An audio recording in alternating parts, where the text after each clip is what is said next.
Assalamualaikum warahmatullahi wabarakatuh. Perkenalkan, nama saya Muhammad Fajar dengan NIM 3202116025. Di sini saya akan menyampaikan penggunaan teknologi informasi dan komunikasi dalam perusahaan bisnis pada masa sekarang. Isi materinya ada yang pertama yaitu latar belakang, yang kedua ada tujuan, yang ketiga ada software, keempat ada hardware, kelima ada manfaat, keenam dampak, ketujuh sisi keamanan, kedelapan pendapat saya. Yang pertama yaitu latar belakang, menjelaskan pengetahuan umum tentang teknologi informasi bisnis. Apa itu teknologi informasi?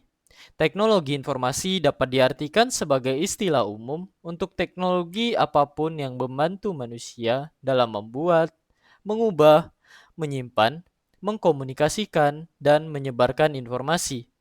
Teknologi informasi menyatukan komputasi dan komunikasi berkecepatan tinggi untuk data, suara, dan video.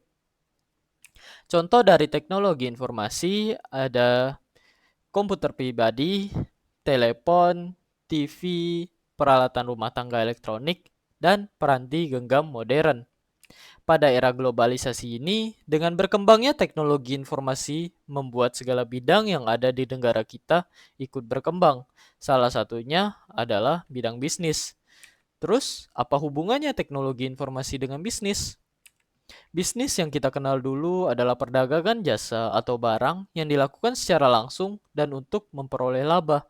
Dikarenakan berkembangnya teknologi informasi bisnis yang dulunya dilakukan secara tatap muka, beralih menjadi bisnis yang dilakukan secara online. Tidak hanya itu, penyebab pesatnya perkembangan teknologi informasi dalam bidang bisnis didukung juga oleh penyebaran virus COVID-19, sehingga para pekerja kantoran dipaksa mengikuti perkembangan teknologi informasi seperti halnya menggunakan aplikasi yang ada. Yang kedua, yaitu tujuan.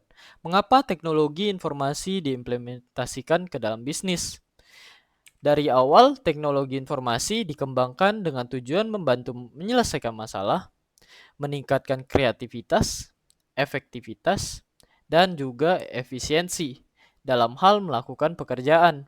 Dan jika kita hubungkan dengan bisnis, yang berarti kita tidak kehilangan sedetik pun untuk mendapatkan laba dari niaga, jasa, dan barang yang kita lakukan. Perangkat apa saja yang terlibat dalam teknologi informasi bisnis? Teknologi informasi yang terdapat dalam bisnis menyangkut software dan hardware. Kedua hal ini digunakan sebagai perangkat aplikasi maupun perangkat pendukung untuk mengakses aplikasi tersebut. Berikut pengertiannya. Software. Software adalah perangkat lunak yang menjadi catatan untuk mesin, komputer, dalam menyimpan perintah dan berbagai dokumen ataupun arsip lainnya. Software yang terlibat dalam penerapan teknologi informasi pada bidang bisnis adalah sebagai berikut. Yang pertama ada Microsoft Office, paket aplikasi perkantoran dari Microsoft dan dirancang untuk dijalankan di bawah sistem operasi Microsoft Windows dan Mac OS 10. Aplikasi ini bermanfaat bagi karyawan untuk mengetik, menginput data perusahaan, dan melakukan presentasi terhadap data statistik perusahaan. Yang kedua ada Google Meet, aplikasi konferensi video yang dapat digunakan secara gratis yang disediakan oleh Microsoft untuk para karyawan melakukan rapat. Yang ketiga ada Google Mail. Penggunaan aplikasi berbasis pesan selain WhatsApp adalah Google Mail yang masih digunakan untuk menginformasikan kepada karyawan sebagai pesan bot yang telah diatur. Yang keempat ada online shop. Aplikasi online shopping sekarang ini sangat bermanfaat untuk para konsumen dengan pembatasan gerak yang ada di berbagai tempat sehingga para konsumen dapat berbelanja dari mana saja. Hardware. Perangkat keras yang menjadi alat yang kita gunakan sebagai peranti pendukung untuk menjalankan software atau perangkat lunak. Hardware yang terlibat dalam penerapan teknologi informasi pada bidang bisnis adalah sebagai berikut. Ada laptop, yaitu perangkat keras dengan tingkat mobilitas tinggi. dan fungsinya sama dengan komputer. Yang kedua ada komputer, yaitu adalah perangkat keras yang terdiri dari layar, alat ketik, dan penggerak kursus secara terpisah.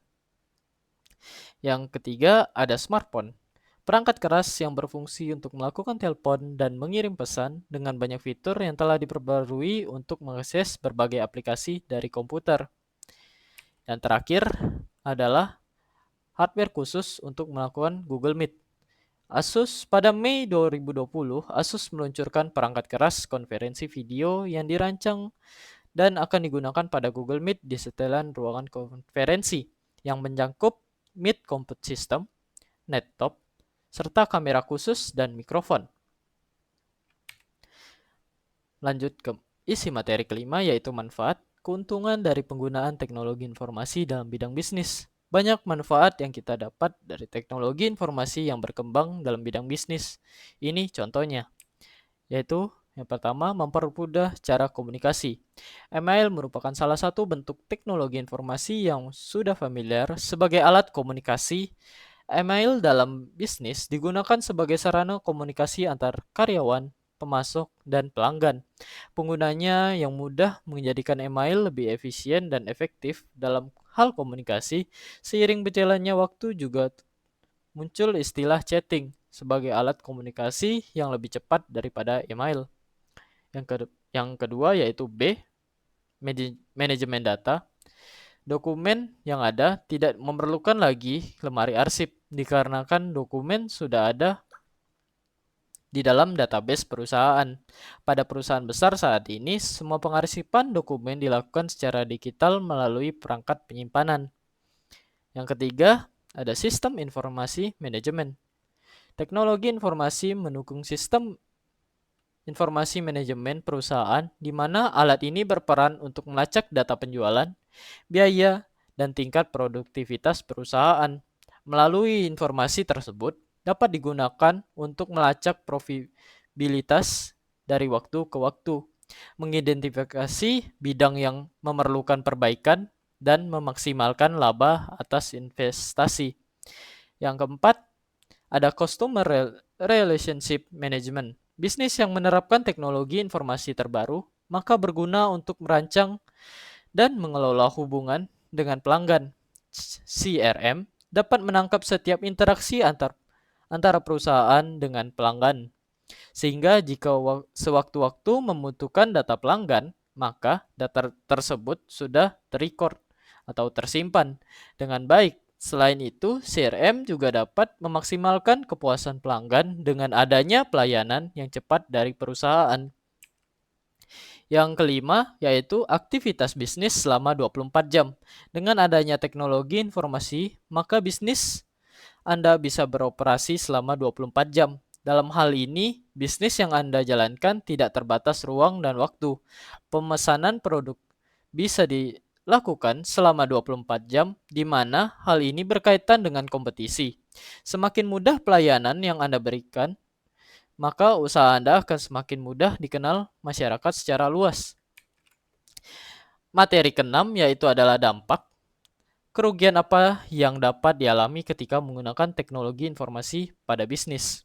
Segala hal yang dilakukan pasti memiliki dampak, sehingga teknologi informasi yang telah diterapkan pada bidang bisnis juga memiliki dampak, yaitu sebagai berikut. Yang pertama, pasar konvensional kurang peminatnya. Pada masa pandemi, banyak toko-toko kecil tutup dikarenakan sepinya konsumen, begitu juga dengan pasar konvensional. Dikarenakan masih banyaknya pasar konvensional yang melakukan usaha secara langsung atau tatap muka, menyebabkan konsumen lebih memilih berbelanja secara online. Yang kedua, yaitu potensi tindak kejahatan melalui internet atau cybercrime, seperti penipuan. Sekarang ini banyak orang yang tidak bertanggung jawab atas tindakan kejahatan demi keuntungannya masing-masing, sehingga merugikan perusahaan besar jika tidak teliti. Yang ketiga, yaitu perubahan sikap dan kebiasaan menyesuaikan perkembangan. Karyawan harus menyesuaikan bagaimana mengoperasikan suatu hardware. Tidak hanya itu, karyawan juga dipaksa belajar bagaimana sebuah hardware dapat digunakan. Yang ketujuh, yaitu sisi keamanan. Sisi keamanan dari penerapan teknologi informasi pada bidang bisnis. Bentuk keamanan yang dapat dilakukan jika menggunakan teknologi informasi. Dari sisi keamanan, penerapan teknologi informasi pada bidang bisnis dapat dibilang sangat rapuh jika tidak dilakukannya pengetesan terhadap keamanan yang dibuat atau digunakan. Berikut adalah beberapa bentuk keamanan yang dapat digunakan pada penerapan teknologi informasi pada bidang bisnis. Yang pertama ada physical security, yang membahas bagaimana pengaman terhadap perangkat keras, perangkat lunak, dan data terhadap ancaman fisikal untuk mengurangi atau mencegah terganggunya operasi, pelayanan, atau hilangnya aset berharga.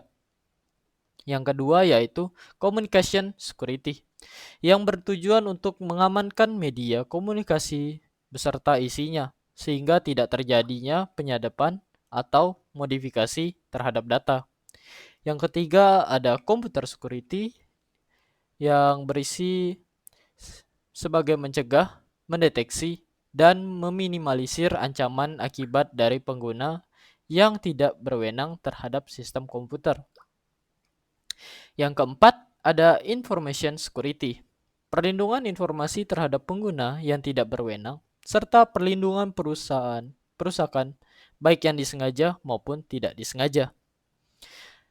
Yang kelima, ada system safety, didefinisikan sebagai penerapan teknik dan manajemen prinsip, kriteria, dan teknik untuk mengatasi resiko kecelakaan operasional, waktu, dan biaya dari seluruh fase siklus sistem yang ada. Yang keenam, ada sistem reliability, didefinisikan sebagai pengukuran akan perangkat lunak apakah menghasilkan keluaran yang akurat atau tidak, dan konsisten secara berulang-ulang, baik dalam kondisi baik, sedang, atau buruk.